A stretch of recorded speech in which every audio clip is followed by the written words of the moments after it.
So I'm going to give just a brief context here. When I started at the Montana Chamber in 2019, we had a pretty long history of endorsing statewide political candidates. And when I started, I said, we have to stop this. We have to stop this endorsing of statewide political candidates because we need to be in a position as an organization to work with whoever sits in that corner office on the second floor of the state capitol. And it's really hard to have a good relationship if you pick the loser in that race. Because it does matter. And the endorsement of the Montana Chamber of Commerce, our endorsements matter. So we ended the practice of endorsing statewide candidates for partisan offices in 2020. We realized that as time went along that one of the races and one of the offices that is one of the more obscure is the Supreme Court races, right? It's difficult for voters to make a decision on who to vote for. And it's because it's attorneys running for a legal position. They're constrained by what they can say and how they can message themselves. And it's largely, in history, it's been largely like a name ID sort of race. And so we made the decision as a board, it's like we're going to weigh in and provide information on Supreme Court races because business leaders need to know who they can look at and take into consideration when they vote. And one of the challenges that we at the Montana Chamber run into on a semi-annual basis is that we can introduce the most wonderful legislation that is, advancing the business cause in the state of Montana, but the first box we have to check is, will this withstand Montana Supreme Court scrutiny? And I cannot tell you the number of times we have had to pull back a position based upon our concern that the Montana Supreme Court will not uphold our legislative intent. And so we went down the road of endorsing candidates for the Montana Supreme Court. And we put into place a process that I'm very, very proud of. It is an interview process that is comprised of attorneys and former judges that interview judicial candidates, talk to them about their philosophy and their judicial philosophy, targeted and focused solely on business issues. Not focus on any of the social issues or any of these other sort of issues, but focus solely on business issues.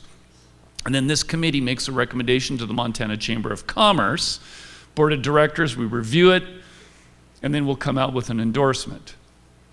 Last year, we endorsed 2 candidates for the Montana Supreme Court, and I'm about to introduce one. Another I am honored to have joining us at our table today, Dan Wilson. I think this also speaks to the value and the importance of these sort of events is that I don't know when you'll have another opportunity over the course of the next 8-9 months to be able to meet with a candidate for the Montana Supreme Court. He's here. I encourage you to take a moment to introduce yourself to him and visit with him about the issues that matter to you. And so Dan, would you please stand so we can see who you are? Thanks for joining us, Dan. So the next individual I get to introduce here is not only the Chief Justice of the Montana Supreme Court, but he's also my friend. And it also speaks to how small Montana is and that this is a relationship state. I talk about this with businesses that are looking at coming to Montana all the time. It's like, don't plan on trying to be, an anonymous business in Montana. We are a relationship state. And Cory, Swanson, and I worked together in Rick Hill's office back in the 1990s. And so I am honored to bring him up and introduce to you Montana's Chief Justice, Cory Swanson. Good morning, everybody. Sorry we pulled you back from your break, but I'll hopefully make it worth your while. Thank you to the Chamber for inviting me to attend, and thank you all for coming. And I really appreciated the conversations earlier this morning about not only the lawmaking process, the political discussion process, but also the way that the courts have an impact on the business community. And that's really a preview of what I wanted to visit with you about today. So I was elected in 2024. Yesterday was the 1-year anniversary of having been sworn in as Chief Justice. And it's an 8-year term. And so I was just telling someone a few minutes ago that, I spent a long time in the Army. And when you're a second lieutenant, you're allowed to make all these bad mistakes and people forget about them and move on. And since I have an 8-year term, I think my first year was like my second lieutenant time, where if I screwed up and did something and you don't like it, hopefully 7 years from now you'll have forgotten all about it. But I also hope that in the process of the work that we're doing, that we'll do some good things that you'll appreciate, and the people of Montana will appreciate, and that you'll remember, not really for me, but because all of us in this community, we should recognize we live in the greatest place on earth.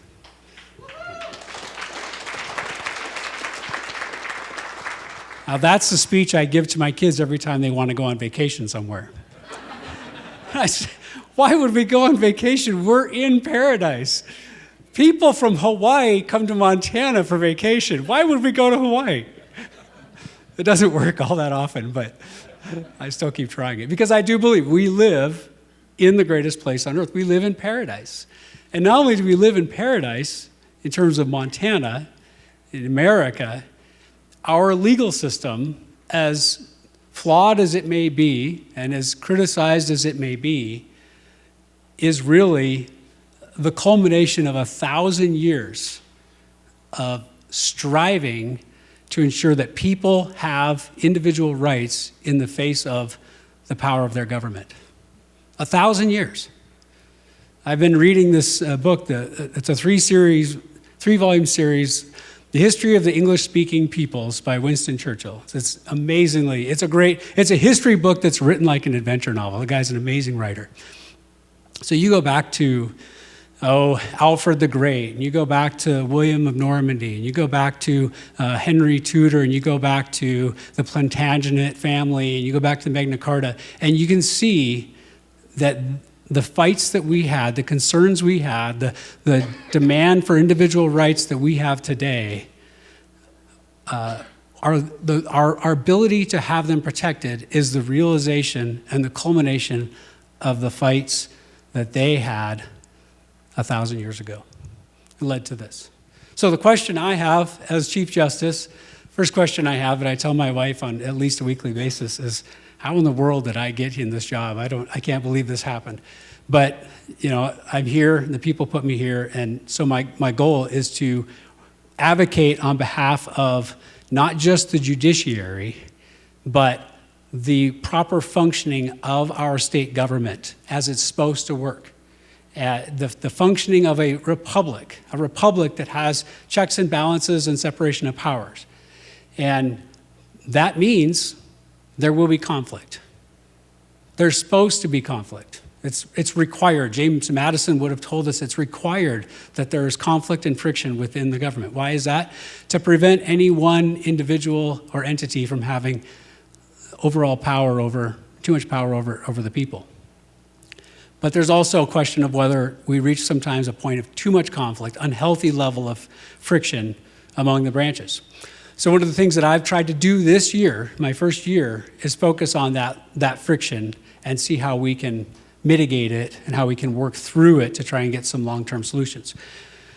I had this idea before I was sworn in, but I really couldn't implement it until after the session, beginning in the summer. But we've started an outreach effort where we're doing open houses, basically, and meet and greets at courthouses throughout the state, inviting legislators, judges, and lawyers to meet and talk about how the system works, and for that matter, how it doesn't work. And that's what I'm going to talk about a lot more in a minute here. But the goal here is not, and I tell them this, the goal is not to ask judges to be lobbyists. The goal is not to ask them to all become friends. I'm reminded of that Clint Eastwood movie where he tells his guys, I didn't bring you here to take warm showers together. I didn't bring it's Heartbreak Ridge for those of you who haven't seen it. I didn't bring the legislators and judges together to take warm showers together. I'm asking them simply to connect with each other and to share, here's what it looks like from my point of view, and here's what I understand. What I want to do is understand how it looks from your point of view. Because most judges have very little or no direct experience in the legislature. Most legislators have very little or no direct experience in court. And yet, they are tied together as two halves of this public policy making and interpretation process. They are absolutely inseparably tied together through our constitutional process. And so I've been asking myself, why can't we at least get people to connect with each other, to humanize the other person, and to say, hey, if I have a question, can I call you and ask you? And I think lawyers have a role there too, more so than judges, because judges are tied to this constraint where we can't talk about specifics of a case we're working with, or we can't talk about future decisions we might make. Whereas lawyers, I think, have a better ability to be participants in that discussion.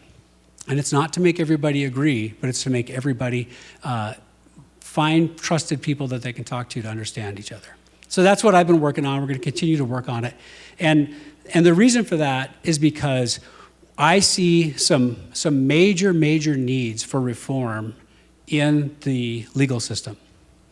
They're not the ones that have been discussed very much lately, but they're ones that, as I've dug and looked statewide, talked to participants, looked at this caseload that we have, they're ones that I think are significant and are going to have a very important long-term effect on keeping paradise and on the business community.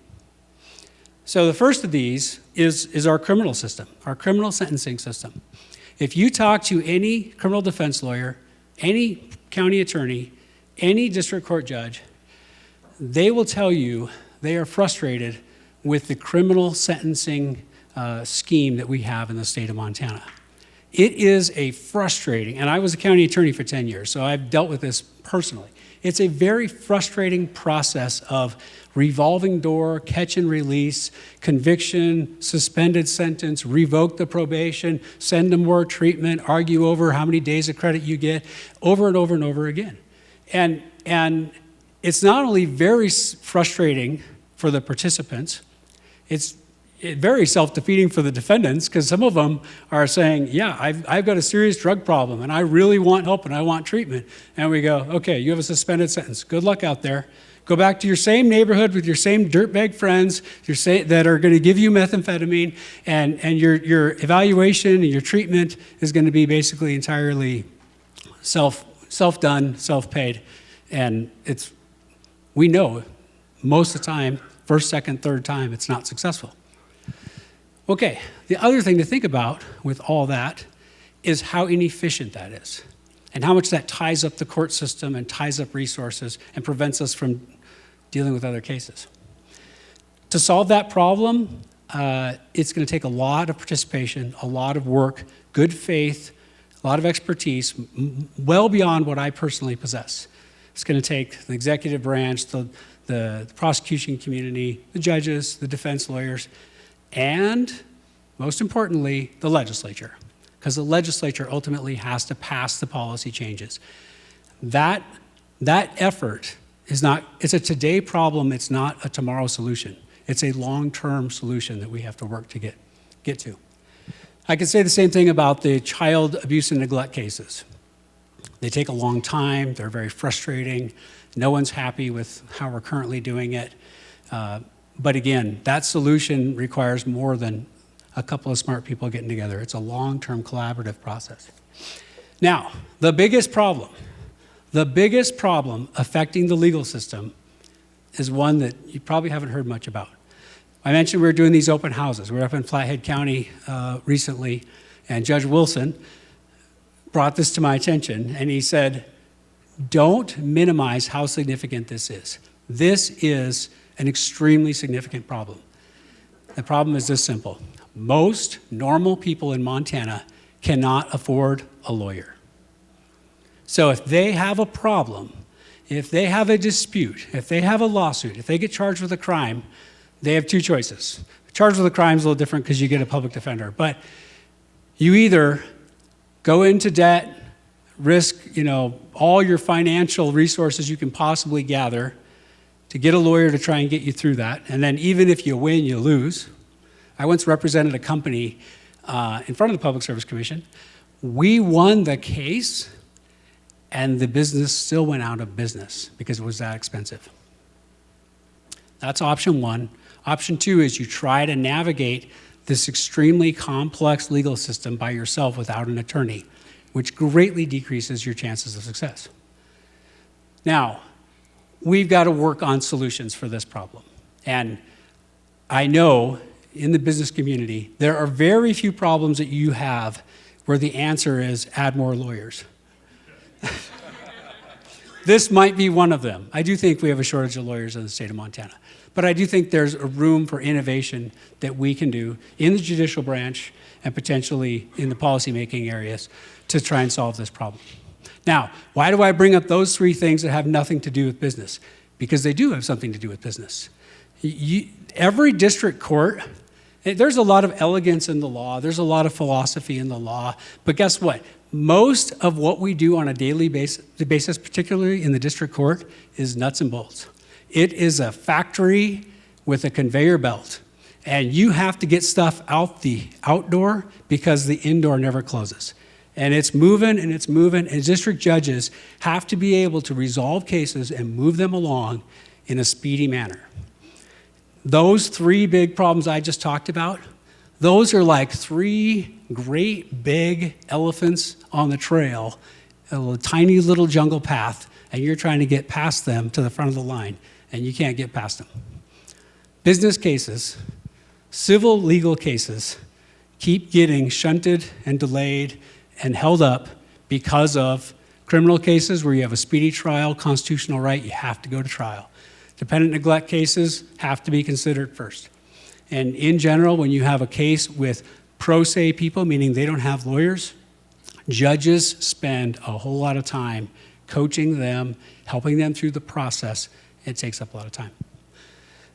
So, like I said, I'm giving you the problems. I don't yet have the solutions in mind. I believe collectively, a lot of us smart people in the state of Montana do have that solution in mind, and we have to get to that point where we can work together to forge the solutions. And then, they won't be perfect, so we'll tinker and we'll adjust and we'll try to get better. Well,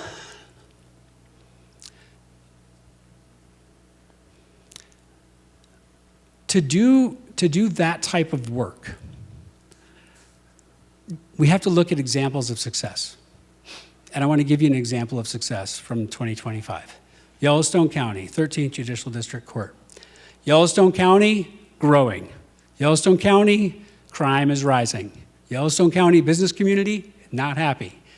Customer, you're downtown and you're like, okay, I'm going to get mugged and killed today, or my customers can't come to the shop, or whatever it might be. So the Yellowstone County community, like all of them, said, we need more judges to deal with this rising caseload. Now, why does it involve everybody? It's easy for the legislature to say, we authorize 2 more judges, and for the governor to appoint 2 new judges. The hard part is how you support them. By law, county courthouses are paid for by the county. So you've got to have the county commission on board with this. And you've got to have the bar, the lawyers on board with this. Yellowstone County had their effort, their organization together, and they came with a full community support effort. I saw some folks here from Billings Chamber earlier. They're gone. Oh, right here.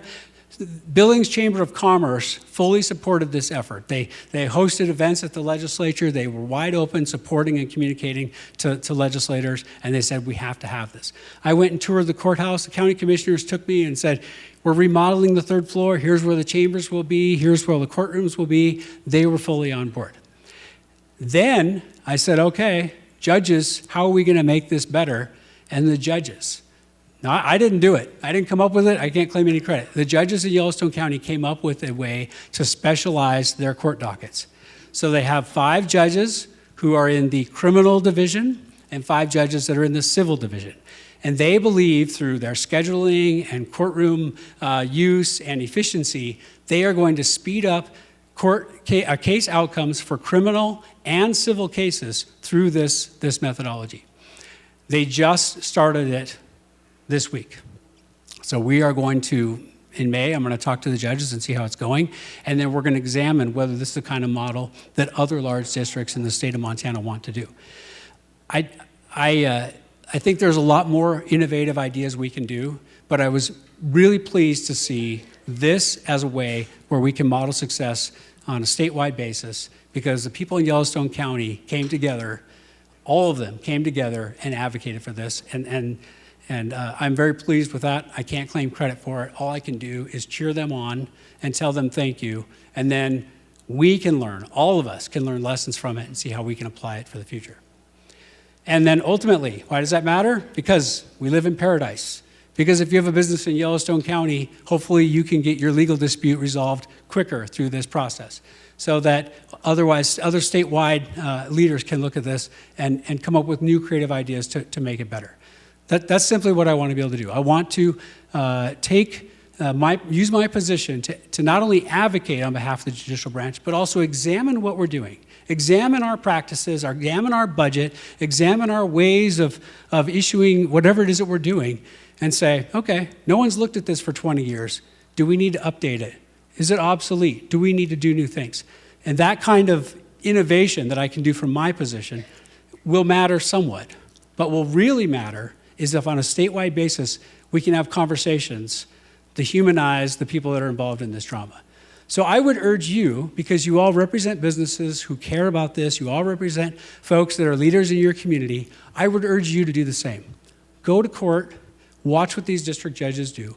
Talk to them when you run into them, or take them to coffee. I've told every district judge, your community relations task has been issued. Communicate with people in the community when they have questions about this, because I'm going to go statewide and tell leaders everywhere. I was at the Missoula Chamber earlier this fall. I was just at the stock growers in Billings. I'm telling them, go to court. Go talk to judges. Go ask them how this works. And then talk to legislators. Why? Not because we all want to take a warm shower together, but because we ultimately want our system to work better statewide for each of us. And in little ways, we're going to improve a big system in little ways, day by day, town by town.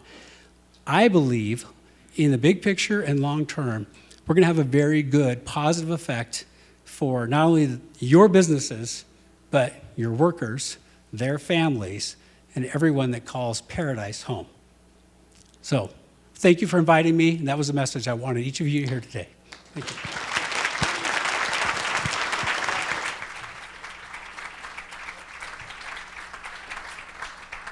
Thanks, Cory. You want to go out the back here? They said if I was done early, I could take questions, but I bet I wasn't done early, was I? Do you want to take a question? I can take a question if anyone wants to throw a question at me.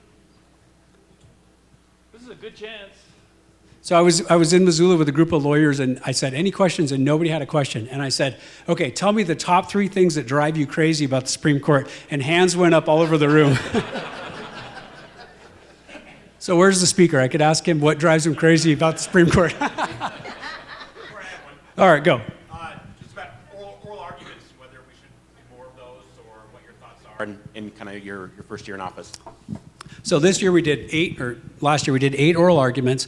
I really like oral arguments. I feel like every case that we had an argument, we got to a better outcome and a better understanding of the issues by doing them.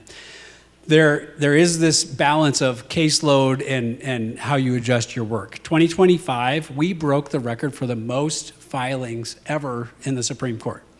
And so I would love to argue every case, and thankfully some of my more sober, level-headed colleagues like Beth Baker will say, we can't argue every case. I'm like, I know. So it's a balance. I'd like to do more oral arguments, but that's a work in progress. All right, Todd, I think I'm going to get off the stage. Okay. Thanks, Cory. Thank you all.